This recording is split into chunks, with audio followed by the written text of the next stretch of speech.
the lot. Told him fuck 12, fuck SWAT. Buzzing all the bells out the box. I just hit a lick with the box. Had to put the stick in the box. Pour up the whole damn seal. I'ma get lazy. I got the mojo deals. We been trapping like the 80s. She said the nigga so got the cash out. Told him wipe a no. Say slash slash. I won't never sell my soul. And I can Hey guys, so the first thing we're going to want to do is get our cinematics for the actual montage. So in order to do this, you have to go into replay mode. Alright guys, so in order to get the cinematic, we're going to want to be in replay mode.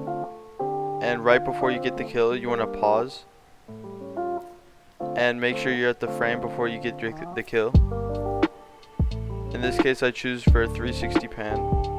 You can do any type of camera movement. Make sure your drone is set to third person and kind of line it up with the gameplay shot so it looks as if you're going from replay mode to third person. You can see right here I'm trying to line it up. Zooming in and zooming out helps a lot with your scroll wheel. Once you've lined it up, you can go for your camera movement and start recording. Once you've got that, all you have to do is import it into your software and you'll be able to use it. Alright, so the next thing we want to do is open up Adobe Premiere Pro. Once you've done that, you're going to want to import all your media, such as your music and your cinematics. We're going to want to drag in the music, and then once you do that, drag in your first cinematic clip. Right now, I'm just going to trim down the cinematic clip to where it actually starts playing, and cut it where I want it to end.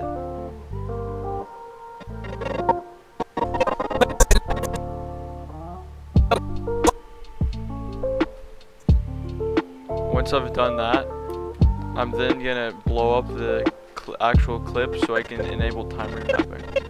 I'm marking the beats that I want to speed up and slow down.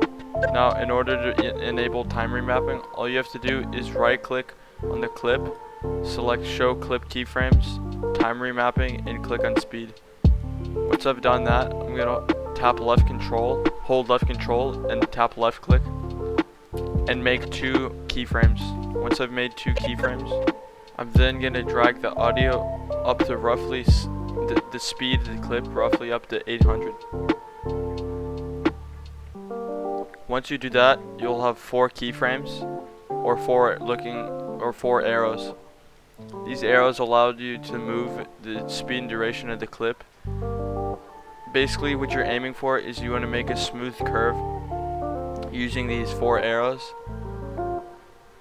in order for smooth speed and duration. As you can see right here, I'm trying to make a kind of pyramid looking shape with the time remapping, and all this is going to do is speed up the clip when Roddy Ricch sings, so it's going to add this flow to our clip, which makes it look really good. If you click on one of the keyframes, you'll see that little blue icon appear. All you have to do is drag on it to make your curves more smooth. Once you master this process, all you have to do is repeat this for all of the next beats. So right here, I'm just making a couple adjustments to the speed and duration of the clip, just to make it look more smooth. This takes a lot of patience and time, but once you master it, it shouldn't take that long. As you can see here, I'm adjusting the speed of the clip even more to my preference.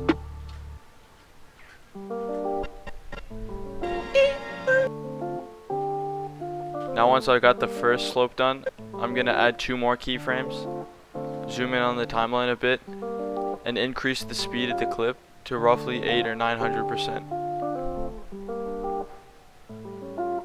Once you do that, same process, you have to drag both of those keyframes out to the right to make a smooth slope, and just repeat the process. I'll speed up this part of the video so you guys can see what happens when I'm done with it. Also, if you guys would like to see a part 2 of this, maybe how to edit highlights videos or even different types of montages, just let's try and get this video at 100 likes and I'll make a part 2. If you guys have any suggestions or anything else like that, just feel free to DM me on Twitter. I'll put it on the screen right here.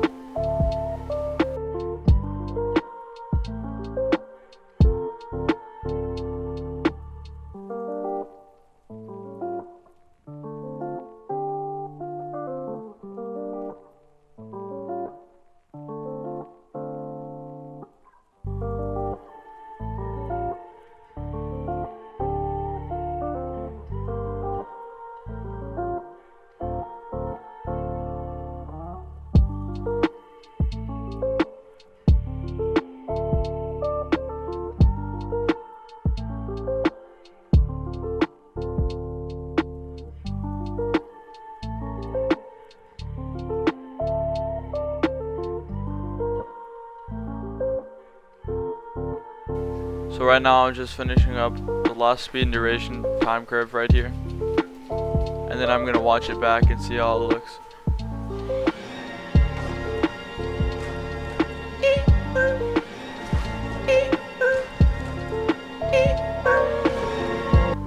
So that looks pretty good to me, so we can move on to our next step.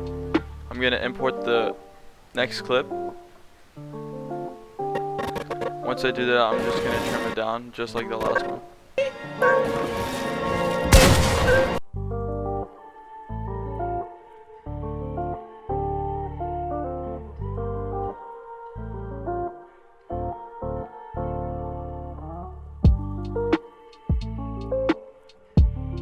Alright, so right here, I'm just marking where I get the kill and cutting the clip so I can then move my cinematic in between that. Alright, so right here, we want to drag on our cinematic and make sure we cut it down to where the movement of the actual camera stops.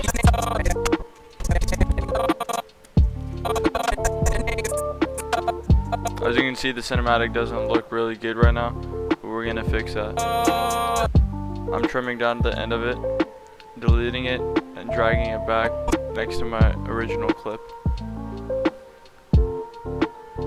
So right here, I'm gonna cut the clip at the frame the cinematic is starting, and I'm gonna put the cinematic in between the clip and the ending of the clip. So once I play it, it looks pretty slow and pretty bland, and it doesn't look that good. We're gonna add flow like we did earlier to the first clips. So we're gonna enable time remapping.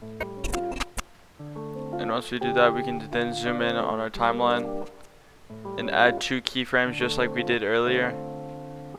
And this time we're going to increase it to roughly 800% and repeat this process throughout your clip to make it look smooth.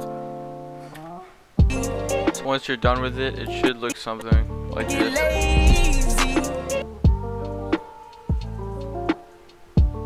I personally synced up the lazy when Roddy Witch sings lazy to the actual spinning of the cinematic, which adds more depth to the actual montage. However, you can sync it up or just speed it up and slow it down until it looks good. So right now I'm importing a swoosh sound effect, which sounds really good when you shoot your shotgun shot in Fortnite. I'll leave a link to the download of the swoosh MP4 in the description down below. So right now I just added it and I'm trying to sync it up with the kill. I'm going to increase the audio gain to roughly 8. It's all your preference. And make sure you sync it up with the shotgun shot so it sounds almost muffled. As you can see, it was a bit too late, so I moved it back. Now it's pretty well synced. So the next thing we're going to do is grab our next clip and trim it down just like we did before.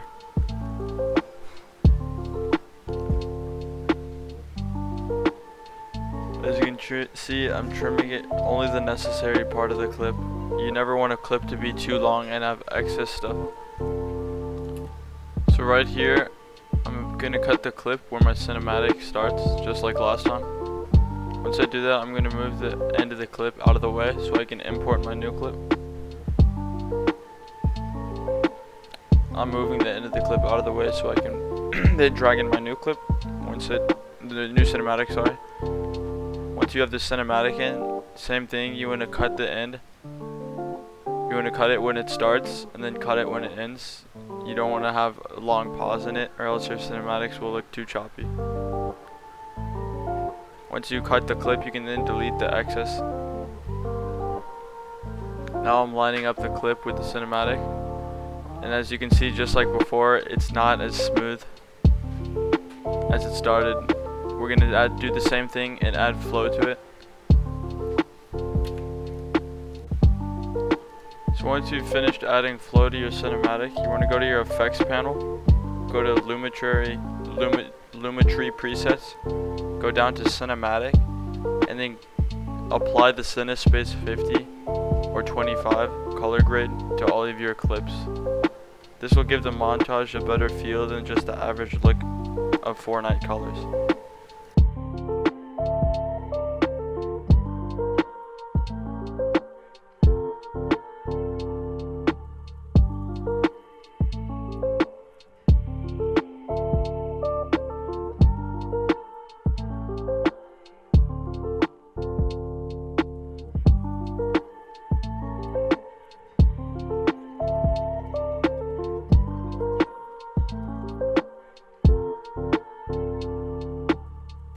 Once you've finished applying all your color grading to your clips, you then want to go to your effects panel again, go down to video transitions, go to immersive video, and choose one of the VR chroma leaks. These are really clean transitions that are already free on Adobe Premiere Pro. Once you finish applying the transitions, you can add an audio fade out if you choose to, but that's pretty much it. Once again, if you guys have any questions or suggestions, all you have to do is DM me on Twitter or comment down below, and I'll try and respond to them.